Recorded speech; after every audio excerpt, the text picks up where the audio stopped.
విధంగానే బీజేపీకి సంబంధించి మోదీ మానియా కనిపిస్తుంది. అక్కడ మోదీ ముందంజలో ఉన్నారు. అమేథీలో స్మృతి ఇరానీ, మండికి సంబంధించి కూడా కంగనా రనౌత్ ముందంజలో కొనసాగుతున్నట్టుగా తెలుస్తోంది.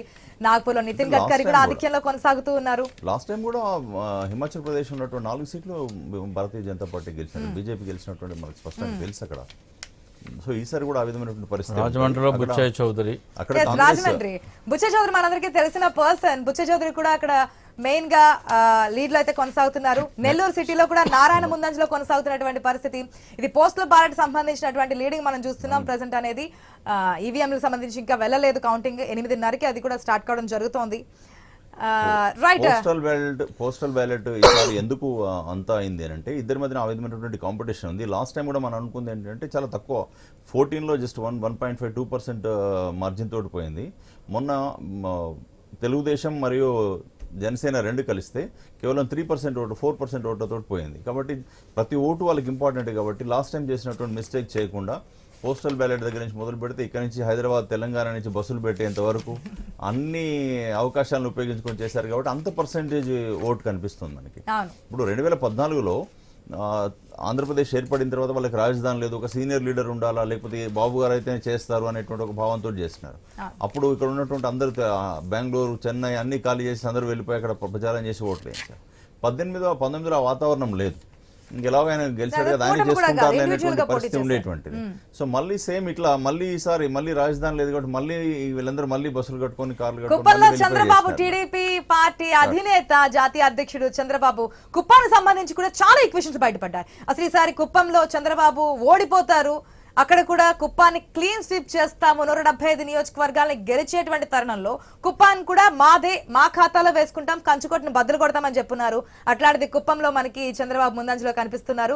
ఎస్ వేణుగోపాల్ సిద్ధంగా ఉన్నారు మనకి వైసీపీ నుంచి. ఎస్ వేణుగోపాల్ గారు, గుడ్ మార్నింగ్ అండి.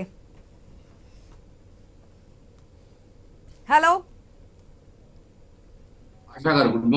గుడ్ మార్నింగ్ వేణుగోపాల్ గారు. పోస్టల్ బ్యాలెట్ సంబంధించి కౌంటింగ్ స్టార్ట్ అయింది. ఎట్లా ఉండబోతుంది అనుకుంటున్నారు ఫలితాలు?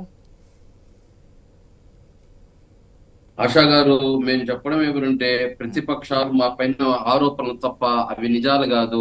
అదే విధంగా గతంలో వాళ్ళు 2014 నుంచి 2019 వరకు కూటమి సక్సెస్ అయితే మళ్ళీ 2019 ఎన్నికల్లో పోయి మాకు ఓటేయండి అని అడుగుంటాయి. అక్కడ 2019లో పోయి వాళ్ళ ఎన్నికల్లో పోయి మేము మాకు ఓటేయండి కూటమి కలిసి రాలేదంటే 2014 నుంచి 2019 వరకు ఆ ప్రభుత్వం ఫెయిల్యూర్ అని చెప్పేసి ఆ కూటమి ఫెయిల్యూర్ అని రాష్ట్ర ప్రజలకంతా తెలుసు. మళ్ళీ 2019లో మేము గెలిస్తే 151 సీట్లు 51% ఓట్లతో మమ్మల్ని విమర్శిస్తూ అనేక విమర్శలు చేస్తూ వచ్చారు. వేణుగోపాల్ గారు, కుప్పంలో చంద్రబాబు లీడింగ్ 1549. ఓకే ఇప్పుడు ఇల్లు అలకగానే పండగ అయిపోదు ఆశా గారు. ఇంకా ఉన్నాయి చేయాల్సిన ప్రోగ్రామ్స్ అన్ని ఉన్నాయి, అన్ని అవుతాది. ఏం తొందరపడాల్సిన అవసరం లేదు. మేము చెప్పడం అదే, ప్రజాస్వామ్యబద్ధంగా ఎన్నికలు జరపలేదు అదొకటి. అదే విధంగా పోస్టల్ బ్యాలెట్ గురించి కూడా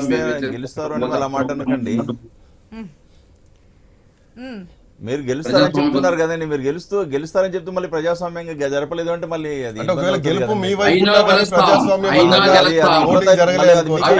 ప్రజాస్వామ్యబద్ధంగా వీళ్ళు ఎన్నికలు జరపలేదు. ఈ రోజు కూటమి ఏదైతే ఎన్నికల అధికారులు 39 అధికారులు మార్చినా కూడా మీరు అనే మాటలో క్లారిటీ మిస్ అవుతోంది.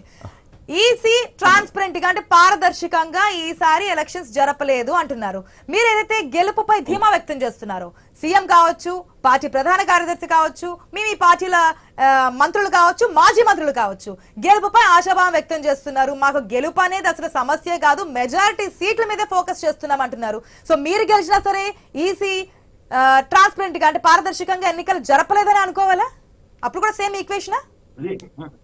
ఇక్కడ ఆశా గారు ఇక్కడ ఏం చేస్తున్నారంటే 39 అధికారులు మార్చమని చెప్పి మీ ఏదైతే ప్రభుత్వం తరఫున అధికారులని 39 మంది అధికారులని ఎన్నికల నోటిఫికేషన్ ఇచ్చిన తర్వాత ఎన్నికలకు 10